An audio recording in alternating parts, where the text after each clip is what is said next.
he looks and sounds utterly at ease with everything that's going on with his football club. I think he's looking at what the future could bring in terms of, not just in terms of trophies, but I think in terms of just work-life enjoyment. You look at his wife being in the away end at Manchester City. I don't know, I think Steve brought that up a few weeks back and he said, you know, it's quite a telling sign. I believe it's not the first time. I'm guessing it won't be the last time. You look at the staff that he's got around him. You look at the players that he's got, you know, both now and coming through with, you know, look at Elliott, Carvalho, Canate, Diaz, Jota, Fabinho, Alisson for the long term, Van Dijk for the long term. You know, a lot of players that have committed, the two fullbacks, committed for 5 years. It makes a lot of sense for him to be there, even if it was 2 more years on top of the next 2. Well, it's interesting because obviously he's coming up on, we're coming up on 7 years, aren't we? It's like 7 6 in and October, a half, isn't it? Yeah. And obviously he does 7 at Mainz, he does 7 at Dortmund. That had been his magic number up until this point. But you're right, so much of Mainz he'd taken beyond where anyone could possibly have dreamt of taking them. There was a ceiling for both of those clubs. And he's made this point a lot of times, especially about Dortmund. I mean, Mainz is obvious, it's his first club, it's his club. But Mainz are never going to be where, you know, I mean, all right, Villarreal in the semi-final of the Champions League, that's the summit of what a Mainz could ever do is a one-off sort of fairy tale ride. Dortmund was fantastic what he achieved, but he's made the point an awful lot about, but they took our players, and Bayern would take our players, and Real Madrid would take our players, and Manchester United were taking our players, and it got to the stage where you do have to keep summoning the energy. And if Liverpool were in that position, the Coutinho sort of position, if it was the case that, oh, Mo Salah's had a great season, there he goes, see you later, now find another Mo Salah. Yeah. Oh, he's, you know, Virgil van Dijk's done well for a year, but now Barcelona are taking him. I think that would be harder for him to do. He's got Liverpool to a position where it must be really difficult now for him to envisage ever working again in club football. Because I don't know where would you want to work. Well, that's I think something that's been churning over in my head for a few months on this really is that, like, where do you go? Yeah. And because you reach a point in your life, and look, Jurgen's cut it from different stuff than I am, but you can only kind of go from your own sort of understanding and experience. But you reach a point where, do you want to start from scratch? Yeah. Do you want to go and find another Liverpool, and do you want to go back to having to do more of the responsibilities? You know, all of a sudden you're taking training again and you're doing all this, and he might, maybe, but the further you go in life, the less of the small stuff that you want to do. You find people to do that stuff for you. And everything you do is compared to Liverpool. So you go in, let's say you went back to Dortmund, everyone, compares him to the first time he's at Dortmund, and then goes, well, Liverpool, by this point, he'd got them doing this, he'd had them doing this. Oh, you know, he's missing Pep Lijnders at this job, you know, so maybe Pep Lijnders was the genius behind it. Oh, he can't do it without a Mo Salah. I think about Guardiola, you know, I get the argument when people say about his legacy and say, well, he's only ever done it. The thing, but it's like, well, what do you want him to do? You know, like, do you want Pep Guardiola to say, right, listen, I have to prove this. Like, give me Sunderland. I have to have Sunderland because, you know, otherwise, what people don't believe I'm any good, you know, he's got the jobs he's got because of who he is. I suppose that we had a good old chat about Chapman last week, but the champ manager in me has that vibe of where you've done it all and you think, actually, I kind of want to see if I can do it. I want to bring someone up through the leagues. I want to go and bring through, what was it, Sir Bobby Robson? Of course, the best region I've ever seen in my entire life. He was terrible, by the way. But the thing about Jurgen is, so yeah, that's one category of club which I'm not sure he'd have the hunger to go and start again. So and he needs soul, and you know he needs soul. So the ready-made superpower wouldn't appeal to him, in my opinion. Well, that's knowing him. There's no one better than Liverpool. So who else is in that bracket? For whom you're doing the same or less work? And you're right, you're talking PSG, you're talking Real Madrid. It's not Barcelona at the moment, although, you know, maybe that might be an interesting and another project, important thing as well is his communication. It's not stood to reason that England would be perfect for him because of A, his personality, but B, his language. He's said himself in the past, you know, I remember seeing a thing where he answered the most Googled questions about himself with Sky, and he was talking about, he thinks to learn Spanish you have to live there, to Italian's too difficult, French he's got a little bit he can understand, but he was basically saying that German and English is where he is comfortable communicating. It would be hard to imagine him going to Serie A, for example, and you know, really living it. It just doesn't feel like it's him. So there are a lot of sort of things that point to, well, I mean, a lot of people have made the idea that he either goes to Bayern Munich or he goes to the German national team, or he just says farewell and doesn't manage. You know, I didn't think the latter was ever really that reasonable, just knowing what he's like. But a lot of signs pointed to if there was any chance, it would be Liverpool. I think that the fact that he's just clearly buzzing with what's going on around him, and you know, that's in terms of the people Hope around we all him. are, by the way. Yeah, God, yeah, as well we should be, and that would be a major concern if he wasn't, and people in general weren't. But I thought, I spoke after the semi-final, the FA Cup semi-final, and said this felt like the first step in the next evolution of Klopp's Liverpool, and now I wasn't sure whether it was actually the first step towards Pep Lijnders' Liverpool team and Julian Ward and Pep Lijnders, the new you know, dynamic duo at the top of Liverpool Football Club.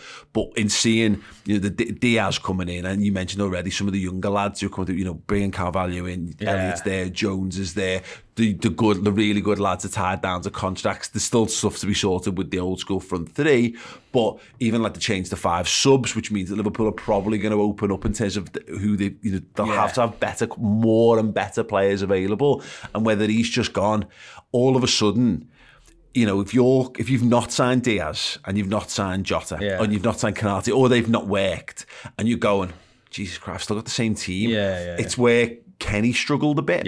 Was that getting over that fatigue for other reasons, but that, like, have I got the energy to redo this and again? Also, was it started now? You've got to, with for want of a better phrase, you've got to shoot a few of your boys in the back of the head, haven't you? You know, you've got to do that. I mean, I think that was one of the problems Kenny had, was like, he played with a few of the players that he was going to have to sort of phase out. He was going to, I think Graham Souness tells a story that when he took over, there was 6 or 7 contracts of like legends that needed renewing, you know, and we saw what happened with a few of them, obviously, with, you know, people like Beardsley and Ray Houghton, and there was the Steve McMahon was one, wasn't it, who went very soon after.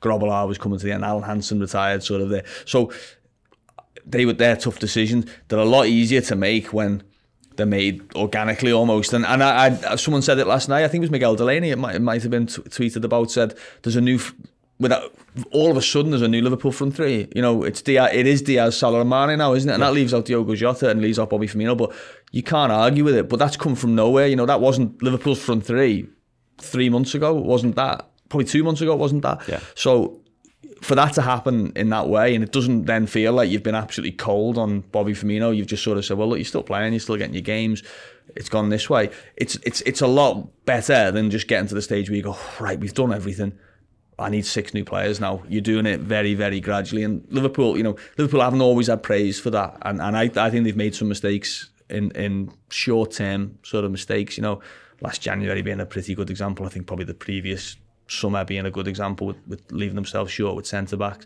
You could argue the first half of this season might have benefited from a Diaz being in earlier. But generally, you have to look at it and say, they've done it very stealthily and very shrewdly. They've built a team where it feels like, without it being, the next 11 is waiting there, it just feels like every so often there's a little refresh that makes a difference. And I suppose when you're talking about having the energy for the next thing, it kind of flies in the face, I don't know whether you agree with this or not, of, again, any issues with the ownership, because you know, the fact that, again, the rebuild's already happening, he can see his future laid out. You know, he's always one who says, like, he loves working with new players. He doesn't like getting players that, you know, isn't like buying the same players again that he's had previously. Having that fresh influx of new blood.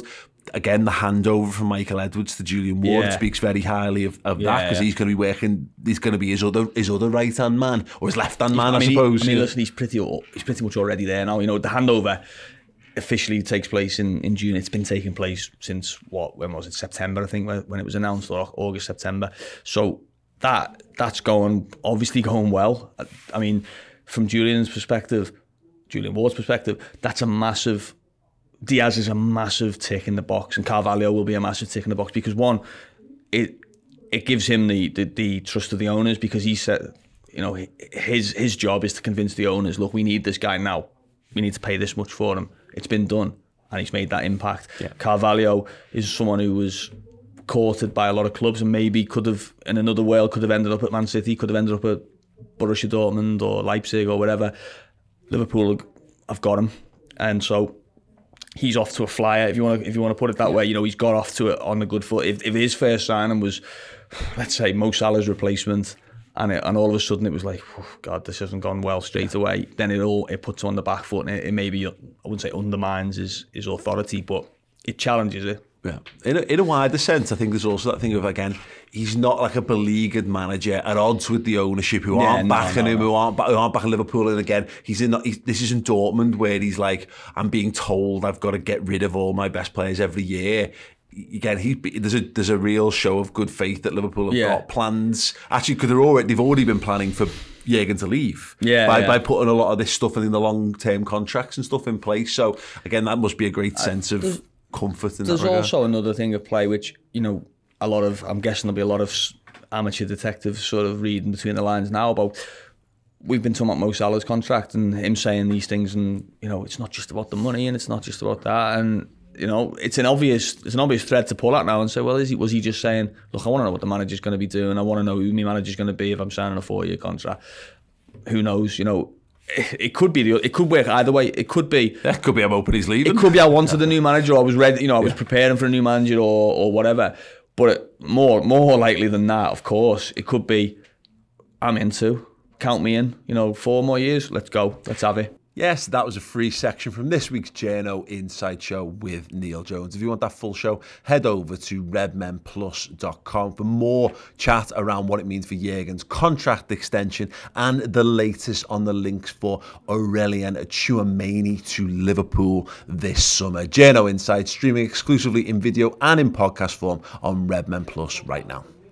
Thank you so much for watching the video. Do drop a like on it if you enjoyed it. And if you want to see Redmen TV live and in the flesh, we are supporting the Ragamuffins here at Hotel Anfield in the footprint of their Anfield Stadium. It is going to be the huge, massive, mega end of season party the evening before the final league game of the season. Come and party with us. Link in the description, and the tickets are on Skiddle if you just want to search us up. But yeah, go have a bevy, have a sing-song, and you can join in with us in what's going to be the biggest party in the history of the world.